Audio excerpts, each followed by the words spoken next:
John Summers is the motoring historian. He was a company car thrashing technology sales rep that turned into a fairly inept sports bike rider. Hailing from California, he collects cars and bikes built with plenty of cheap and fast, and not much reliable. On his show, he gets together with various co hosts to talk about new and old cars, driving, motorbikes, motor racing, and motoring travel.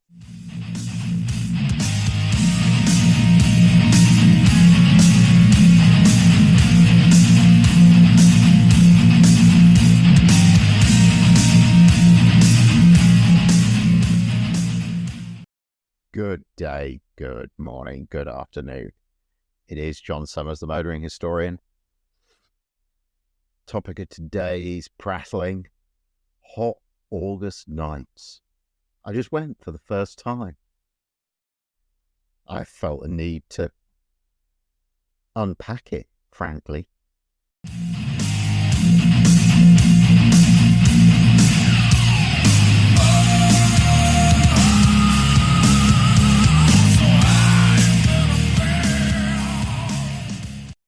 I've made an agenda, but let me try and sort of frame it from the top here, that like Pebble, it takes place over a couple of weeks, but like culminates in a particular weekend.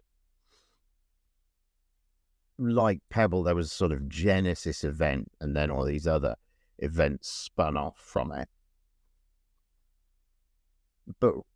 And it's an automotive festival on the west coast of America in August.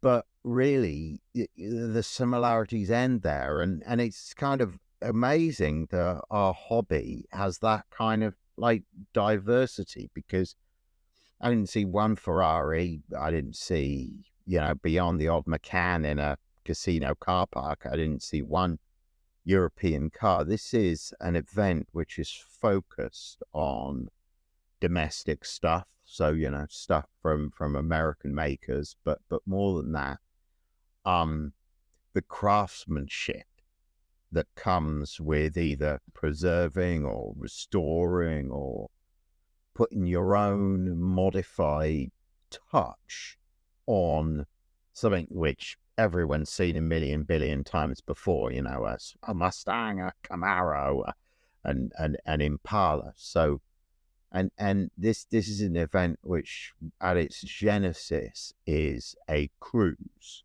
It's a parade of cars which you sit and watch go by. Which,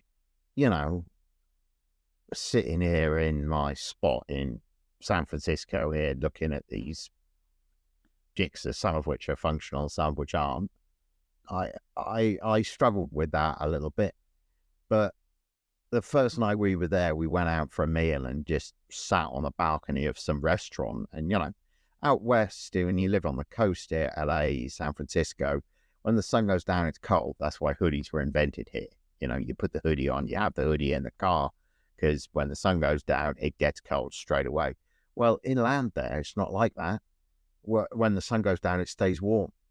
So that means it's like flip-flops and shorts and, cold beers. And, and cars passing you. And my word, that was a better spectacle by some margin than I expected it to be. That was really a sort of enjoyable element of it. Not that we saw the parade, we just happened to eat somewhere where there were lots of cars passing.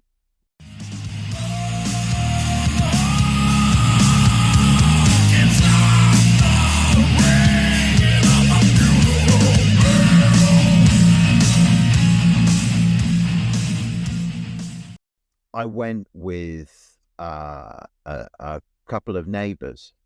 So there were 5 of us, me and Ollie, my son, a neighbour who has a late model Hemi Challenger, and his son who's about to leave home, 17, 18, off to college kind of age, and a guy who lives down the street who has a really nice feel for 60s and 70s Italian stuff, has Alfa Romeos, has Ferraris, and judges in the Ferrari community as well. And I mention that because that shows what a kind of sensitive eye that he has.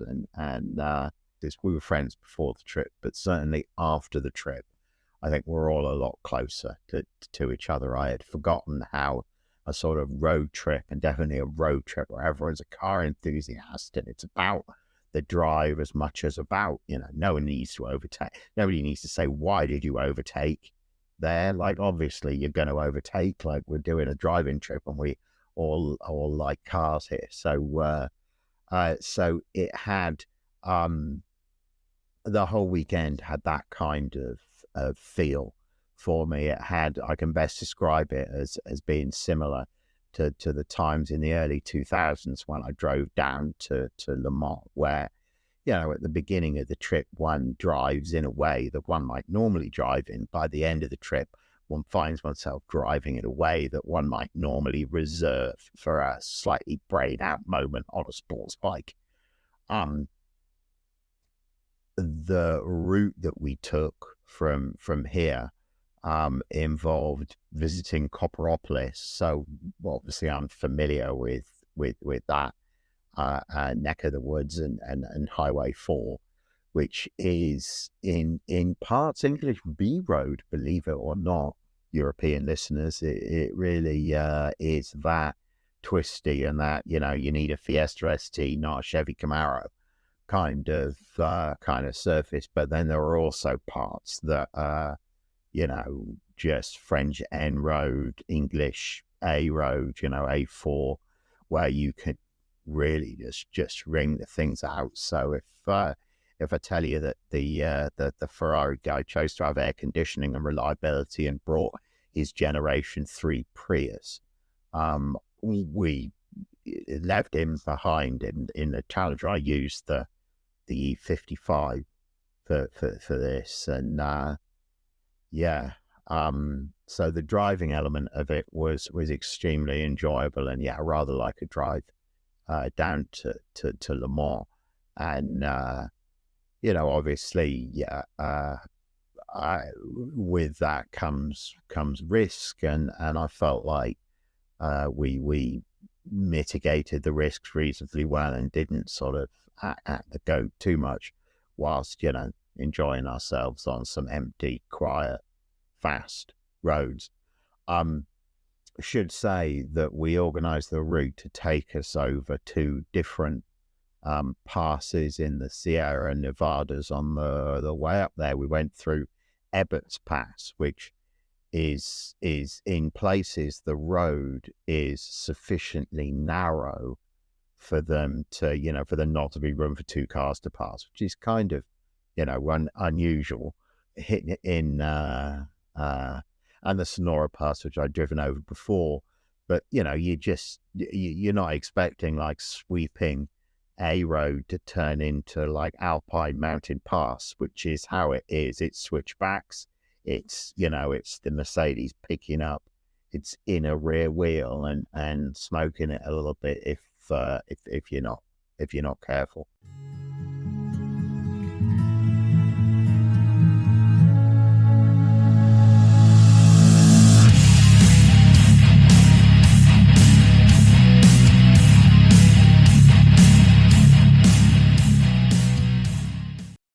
This feeling always that when you stop in like a rest area, there's like a plinth that tells you about like a version of the Donner Party. And I'm not sure if you know the story of the Donner Party, but if you don't, I'm not going to spoil it for you. But it involves trying to cross the Sierra Nevadas before there was a proper route, getting lost, getting snowed in, running out of food, a general, like, absolute bloody slow nightmare of a story. Well, there are a lot of stories like this of the early pioneers trying to cross over the Sierra Nevadas, and I learned a few more when the others were doing selfies and photographing cars and things like that on this last trip.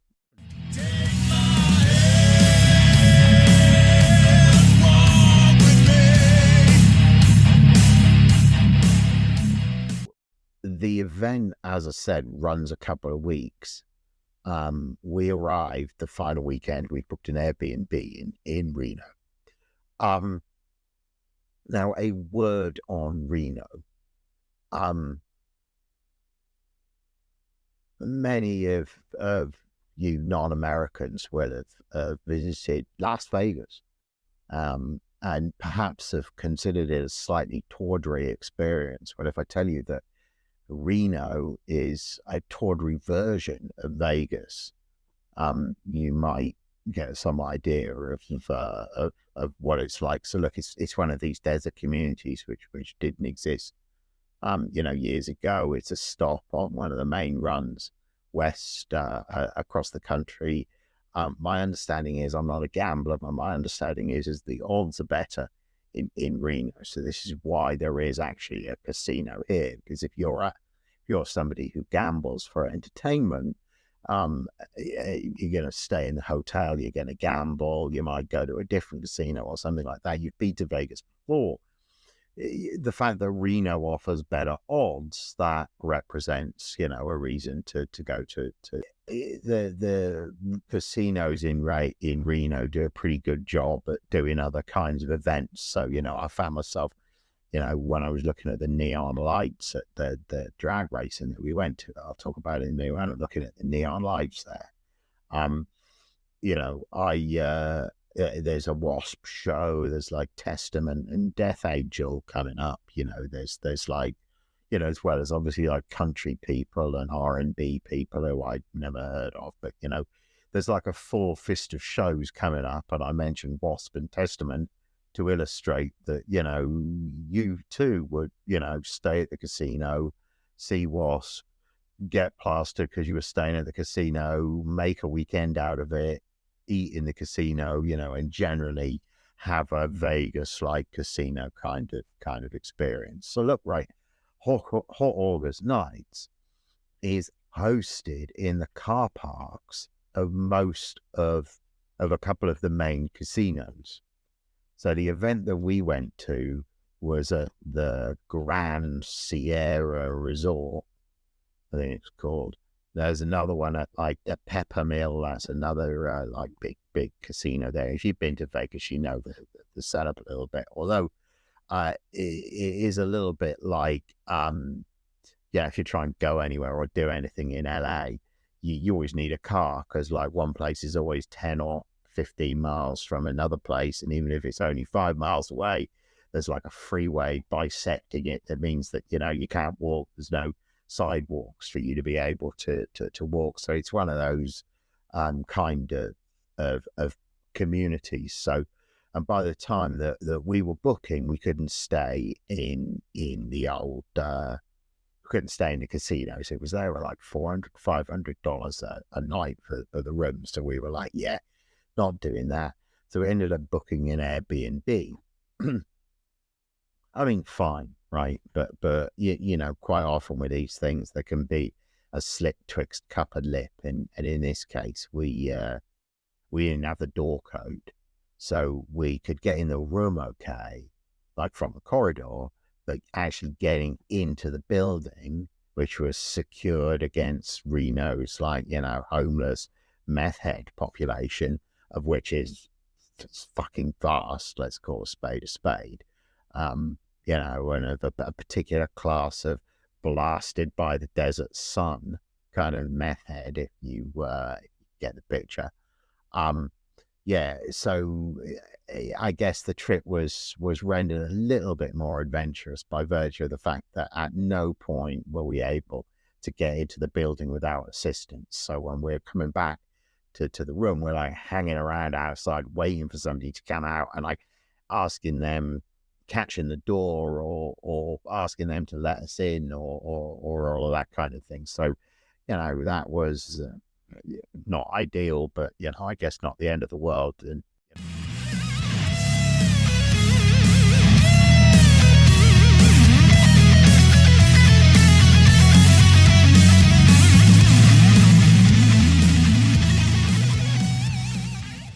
And then the restaurant that we ate at was 2 or 3 blocks away. It was like a walk.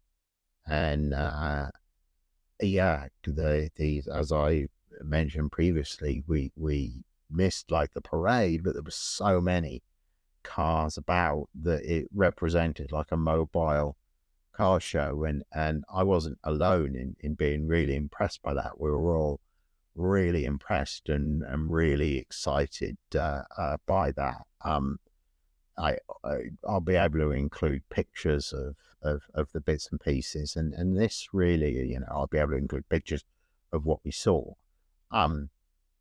Initially, it seemed to be an awful lot of Impalas, but as the weekend wore on, oh my word, it was Camaros. And through towards the end of the weekend, I began to realize that what you end up looking at is not another F-body Camaro. No, you're like, well, does it have the LED lights? Well, how's the stance on it? Well, does it look better with the full width bumper, or does it look better with the quartered bumpers? You know, and that Z28 pointy bit, I'm talking about the second generation Camaro, the Dave Hall's Camaro. It's good looking, really good looking car when done right. You know, I was struck by that, and of course, I say of course, the day after we got back, Ollie was on me to get our Camaro like in a state where it can be usable and drivable, and get it like that. And I was secretly hoping that Hot August nights would fire his enthusiasm for our muscle cars more, and it's definitely happened for the Camaro. So there, I have the gauntlet thrown down for me to get that car built before he's 60.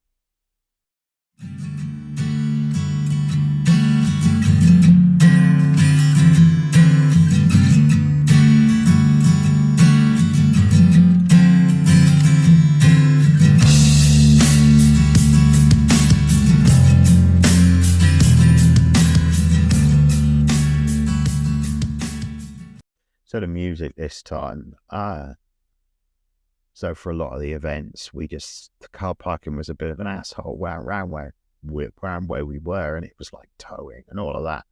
So we ended up leaving Les's Gen 3 Prius and the E55. We left them on the street, and we all rode in the Challenger, which, I mean, it's just like, I mean, the car's orange, right? So you feel faintly Dukes of Hazzard, and you know, it's just funny being in the back seat of a muscle car with the window down, and, you know, not legal speeds on the speedo and the Hemi roaring. You know, it's just makes you feel like Dukes of Hazzard, and that's really fun. And as I say, that I'd forgotten how much these kind of motoring events engender a sense of camaraderie, and, you know, you have adventure and you become friends with the people that you have adventure with, and this was the case here. But the soundtrack for this episode is Zakk Wylde, Black Label Society. I was not into them in period, but I've really enjoyed them more recently. Well, Challenger Guy had a volume pumping on the Black Label Society, hence me doing that. So that was kind of the soundtrack of the weekend. So I feel like that should be the soundtrack of this episode.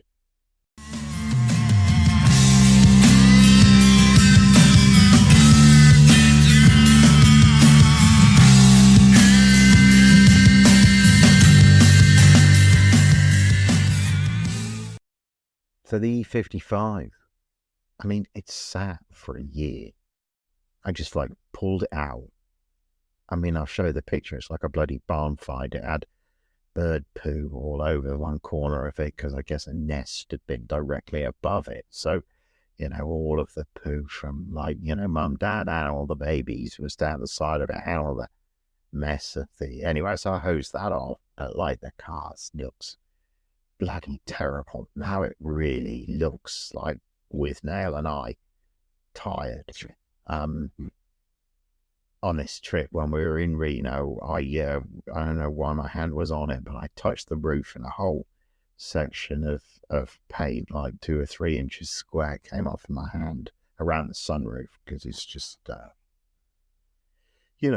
it fired up fine when I took it out of storage, and it came back over to the city fine. And I didn't want to use something with a stick for hot August nights in Pebble.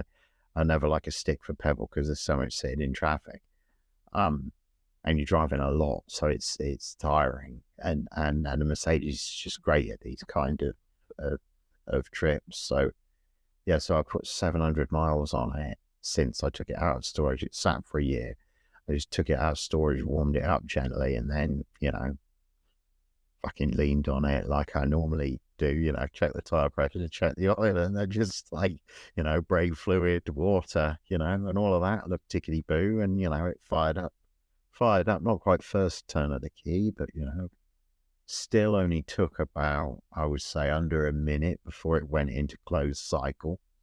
It was running pretty smoothly even when it was in open cycle. So I guess, it has a little flat spot on the tires, but by the time I'd run around from the storage unit into the edge of Lodi and, gassed it up, it rolled that out. And, so anyway, 700 miles since it came out of storage. Now we did hot August nights and back. Only thing is there is a sort of spatter of what looks like oil, but from the feel, I think it's grease coming out from behind the 3-pointed star center on the front right wheel. So I have a feeling that is grease from a wheel bearing, which is giving up.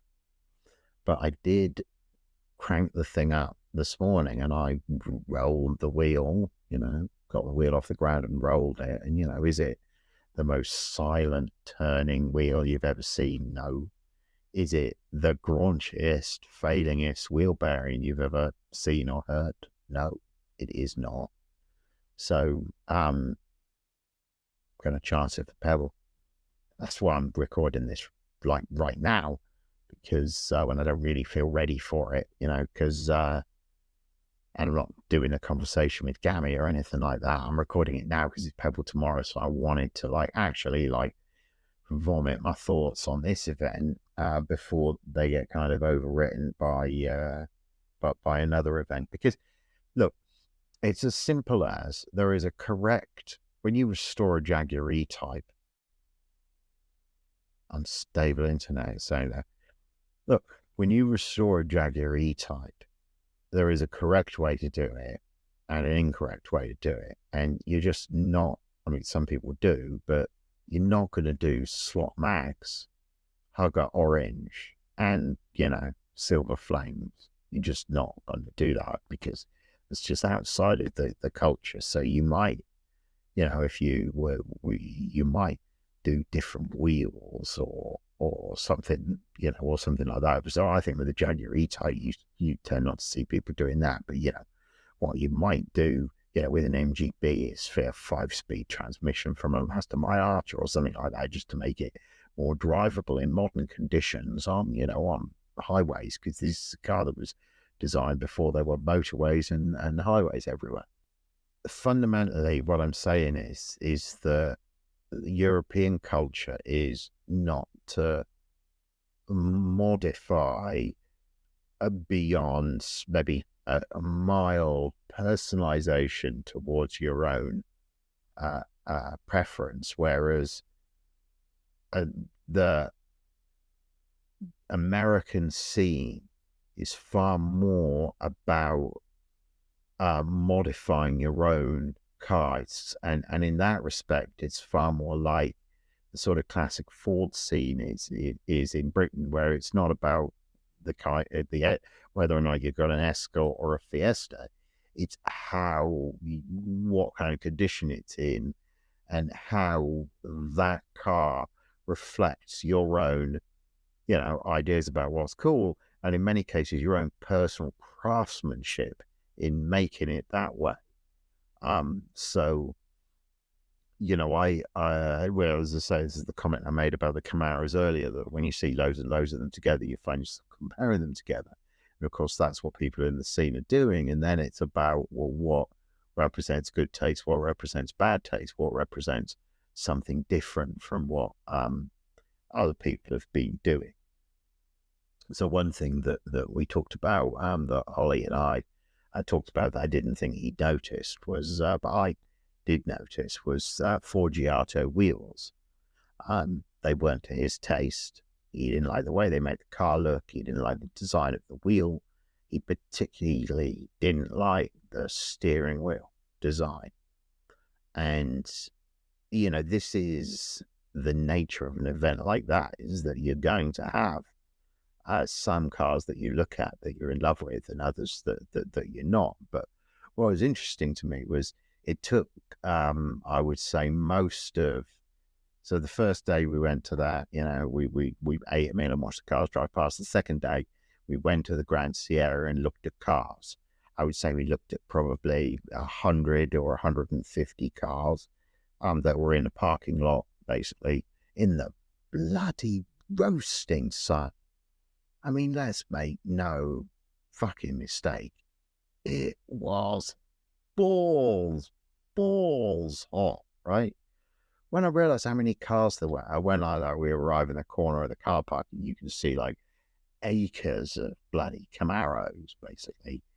And you're like, and when I'd realized that the guys that we were with are maybe move faster than my dad, but they certainly move at a pace which is much more like the pace I like to move at, rather than the pace that, my wife and her family like to move at. I realized we were going to be going slowly, and we were going to be not looking properly at every car, but certainly every third or fourth car was going to warrant a proper walk round and sprint through the window and stand back and maybe take a photo. And when I realized, that, and then plus the heat, I was like, Jesus. At first, I had a moment where I thought, is this going to be? I was thinking, this is feeling like too much for me. I always used to feel like when I was a tour leader, if it's feeling too much for you, the packs, they're definitely struggling. And I always feel like that's a good thing to apply for Ollie is, if I'm feeling, Christ, this is a bit hot, I'm a bit bloody hungry, I could do with a sit down. Is he not feeling like that too? But what happened was, after a bit, the sun went in. And that moment where the sun was just behind clouds, suddenly it was actually pretty pleasant. But then when the sun came out again, you were just like, Jesus, I feel like I'm like, an egg roasting in a pan. But anyway, instead of moaning about that, why don't I talk about the cars that we actually saw in that parking lot? You really get a mixed bag. When you go to Pebble Beach, they say, oh, it's so eclectic. Now, it is, right? There's going to be like a McLaren F1 next to a, Packard owned by a president kind of thing on the field this year, and they do all of that with 100 cars, so there is diversity there. But the diversity at this event, although it's all domestic stuff, little bit of Japanese stuff, few Corollas, that kind of stuff, no European stuff whatsoever, zil, right? Few hot rods, but mostly, what am I thinking of? I'm thinking of a one owner or one family owned Mustang that had this like rare competition option pack that made it faster than the GT350 of the era, which was like early. It was a 68 yeah, because the lad that we were with loves the 68. And we were talking about the faux air intake that was a 68 only thing for the Mustang, the faux brake ducts in front of the rear wheel, which of course I'm familiar with because they made it onto the side of the Mark One Ford Capri, and were always a feature that I thought was cool as a boy. You know, and that's the eye that you're looking at these things with. I can't get out of my mind this Buick that I was looking at, which was black. It had the Kelsey Hayes wheels on it. It stands just right, radial wheels on it, radial tires on it. I'm not a fan of the Kelsey Hayes wheels. I'd have done black Steelies on it, but you know, this is the thing with it. It's down to your own personal taste, and I'm ashamed to say I missed the car on the first pass, and then on the second pass I was looking at the hood because it has one of these cool side hinge hoods, and you know, they'd done the old toothy grill just right and got the stance of the car just right, so the toothy grill really looked like it was going to bloody eat you. Then I looked under the hood and it had a 65 401 nail head in it, and I was like, oh wow, what a cool period modification car. Was black, interior ox blood. Yeah, cool car. Next one that's springing to mind for me is a 66 Fairlane stack headlights. I'm a sucker for the stack headlight, aren't I? Not just the stack headlight, the stack headlight with the lean. You got to have the lean forward, which that Fairlane has, in green, little slot mags on it, and a Coyote under the hood, and a stick. I mean, just nicely done. Just, yeah, just really, really a nice, simple, good, just something which you found yourself thinking, you know, the craftsmanship here, you just want to buy it rather than, you know, you could spend a lifetime and never create something that was as just as right as some of those cars looked, and that one in particular. Whilst I'm thinking about individual cars, I think my favorite car of the whole weekend was a very original looking 69 Cleveland 351 Mustang with a 4-speed, white, black hood, big Cooper Cobra radials on it, stance just right, bit of rust in the bottom of the door, you know, just looked bang on from a stance perspective. Ollie loved that one as well. Really the kind of car that made you think, bloody hell, should I scrape together some, you know, get liquid with some of the stuff I've got and try and get hold of something like that, really, really nice like that, rather than, you know, shattered like my Camaro is, or, you know, not really true, not, you know, not late era muscle like my, you know, 63 Pontiac Grand Prix is. And also, you know, neither of those cars are cars that I felt comfortable driving to bloody hot August nights. Yet this is obviously what this Mustang had done. Well, who knows? Maybe it had been trailered, but yeah, loved that Mustang.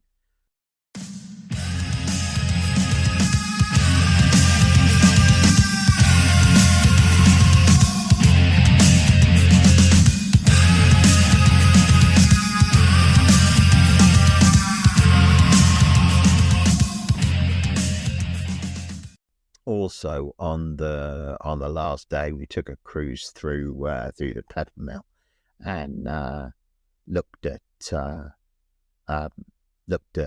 just, you know, what they had in the car park. I guess we expected that there would be a show there on Sunday, but actually it finishes on the Saturday night. First thing on the Sunday morning, there's like a closing ceremony or something, which you know, we weren't aware of until we missed it.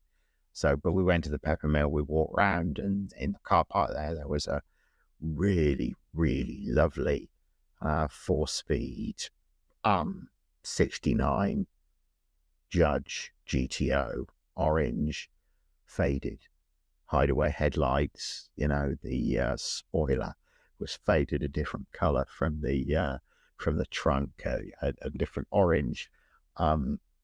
Yeah, I'm just a sucker for when the car looks really original. That Fairlane was an exception. There were a number of second generation, there were a number of really nice first generation Camaros, but there are a number of really nice second generation Camaros. Done right, those cars really do look so good. I really do need to build my own. Also would want to mention on that day at the Grand Sierra, there was a green sort of Yenko clone RSSS 69 Camaro, side pipes, torque thrusts, kind of a bit much, but kind of just right as well. Ollie also loved that car. I liked that car, and he really highlighted to me what a great car it was.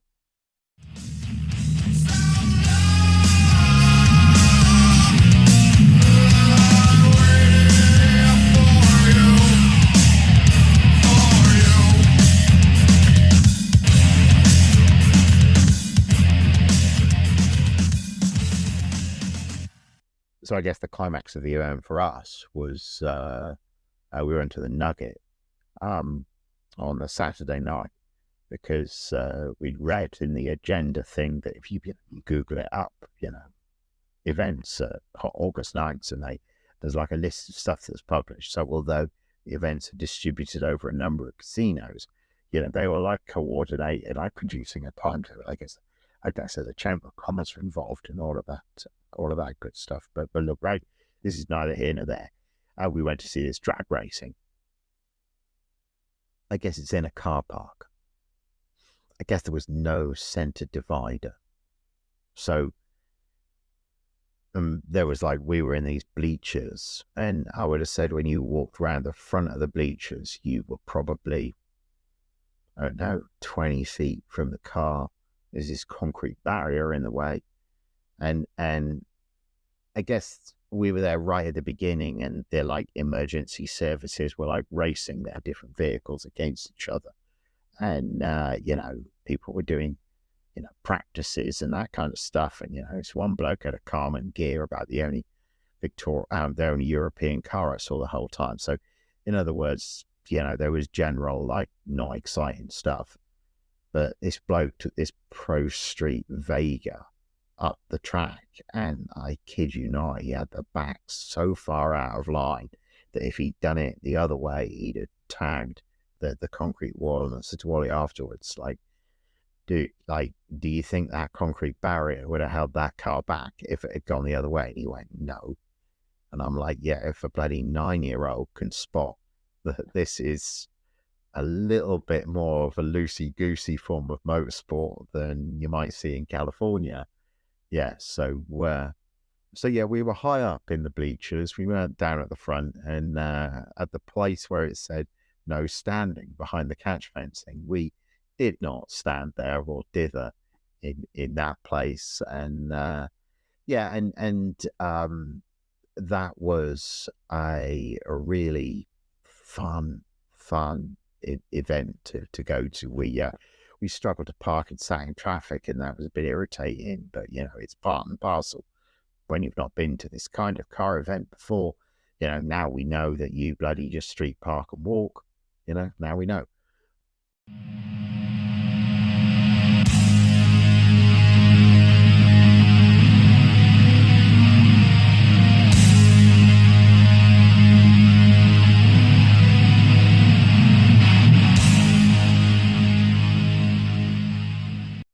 I guess, it warmed up slowly. Started at 6, went on till midnight. So we watched for a bit, went in, had some food. A bit of a funny turn in the restaurant, actually. Had a hot flush, bloody weirdness, just as a result of the general excessiveness of like hot and dragsters and shitty food and all of that. But yeah, um, and I had a little nap after the meal. But then we went out and caught the end of the drags, and that really was a really good way to to end the trip, because or end the activity in Reno. Then of course we slept in late, and then did the drive home. And the drive home we did Sonora Pass that on the way back, as I mentioned, and enjoyed the drive. So I'm looking at my list here to see if there's anything that I might have missed, because I haven't consulted it all of the way through. Yeah, I guess at Pebble they curate it for you, so it's all great cars. And one of the things you may have found yourself feeling disillusioned with local cars and coffee, because you see the same cars over and over, or maybe what you look at, it's like little modifications become really cliche, don't they? So you can be like, Jesus, I remember a guy in a really well-known Porsche collector saying to me one time, if I have to look at another fiberglass bodied Model A hot rod replica with a Chevy small block and an automatic transmission, I'm gonna gouge my eyes out. And I do know how that feels, and I suppose I've been feeling a little bit like that about I was worried I'd feel like that about the whole event. But I realized in the first car park I looked at, when there were 3 Camaros that were either 70, 71, 72 or 73s, and each of them had been done in a different way and sat on the road in a different way. And one of them I wouldn't have wanted, but 2 of them I'd have. Oh, yeah, that is the moment where you realize that this is about riffing on a classic rather than the recipe of trying to do it just right. This is like, how do you garnish your burger, rather than the Michelin star, like a Pebble Beach, where, if you restore the car right, you win. Whereas if you, don't restore the car using exactly the right fit and finish, you don't even bloody get invited to the event. So yeah, I guess you need to, it's more of a, you can look at anything at Pebble and it's awesome. Not at the show Pebble itself, but also at many of the, accompanying shows. Like if you go to a show like, I don't know so much about Concorso now, I understand that's maybe going off the boil a little bit, but if you go to, an event like Legends of the Autobahn, traditionally Legends of the Autobahn was always a really exciting way to see some really high caliber late model German cars. Sub 50 grand collectibles. It was sub 50 grand German drivable collectibles. It was, an awesome place to go see them. These events in Reno, you always need to sift more to see the really good stuff, because there's going to be some builds that you look at and you're just like, oh wow, that's not for me.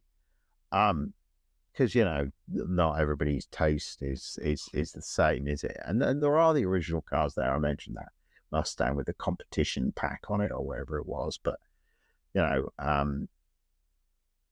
it's enjoyable, I guess, because you do see cars like the Fairlane, where you can just really appreciate what people are getting out. I should mention this Duster that I spotted, that was just such a simple, clean build. It was obviously built to be a great to drive muscle car, and it had all of the bits that were good for driving, and absolutely nothing else, including decent paint. It had terrible paint and blue door on one side, and I bloody loved it.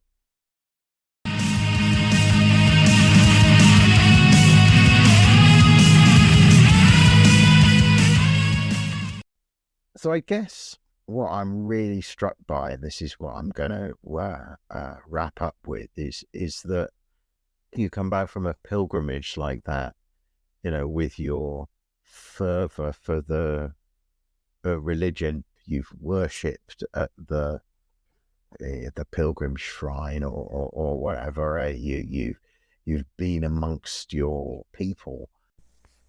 And it's a terribly affirming experience.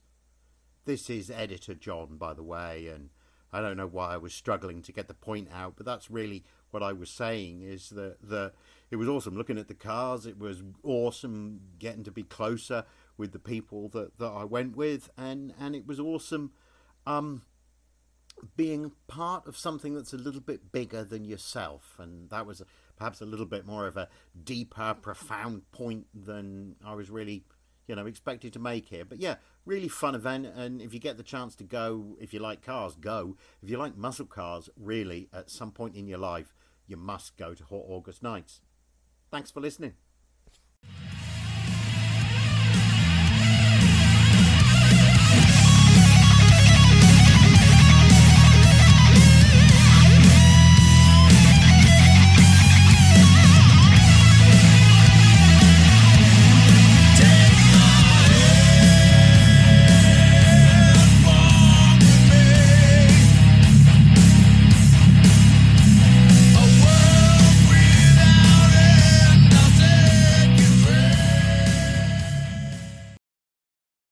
This episode has been brought to you by Grand Touring Motorsports as part of our Motoring Podcast Network. For more episodes like this, tune in each week for more exciting and educational content from organizations like the Exotic Car Marketplace, the Motoring Historian, Break Fix, and many others. If you'd like to support Grand Touring Motorsports and the Motoring Podcast Network, sign up for one of our many sponsorship tiers at www.patreon.com/GT Motorsports.